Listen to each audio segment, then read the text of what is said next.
Perkenalkan, nama saya Laira Natalia Borusaragi. Saya dari kelas Sastra Indonesia B 2021. Nah, di sini saya akan membuat sebuah video mata kuliah sastra bandingan. Nah, di sini saya memilih dua karya sastra. Yang pertama, karya sastra Siti Nurbaya. Yang kedua, cerita rakyat dari Batak Toba, yaitu Batu Gantung. Nah, kedua karya sastra ini memiliki kemiripan dan kesamaan, yaitu tentang seorang perempuan yang menikah dengan laki-laki yang tidak dia cintai. Nah, saya akan mengulik kedua karya sastra ini berdasarkan unsur intrinsik. Namun, walaupun kedua karya sastra ini memiliki persamaan, ada perbedaannya. Nah, yang pertama, perbedaannya adalah di cerita Siti Nurbaya tidak ada yang namanya orang tuanya memaksa Siti Nurbaya menikah. Namun di cerita Batu Gantung, si Seruni, tokoh dari cerita Batu Gantung, tokoh utama dari cerita Batu Gantung, dipaksa oleh ayahnya untuk menikah dengan paribannya. Untuk tema dari kedua cerita ini, yaitu tentang cinta yang tidak berujung dengan baik, ataupun cinta yang tidak diharapkan. Mungkin juga kalian juga pernah memiliki cinta yang dipaksa orang tua, ataupun dilarang orang tua, ataupun menikah dengan orang yang tidak kalian cintai.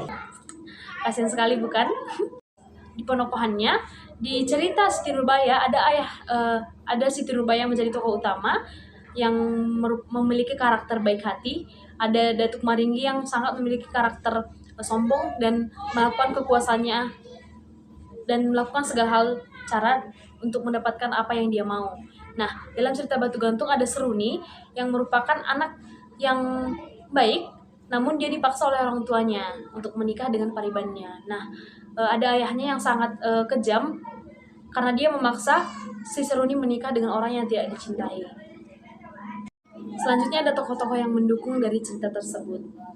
Nah, adapun alur yang digunakan dalam cerita ini, dalam cerita si Siti Nurbaya menggunakan alur maju, sedangkan dalam cerita si Batu Gantung tadi menggunakan alur maju mundur. Nah, setelah mungkin kita sudah pernah membaca karya sastra ini gitu.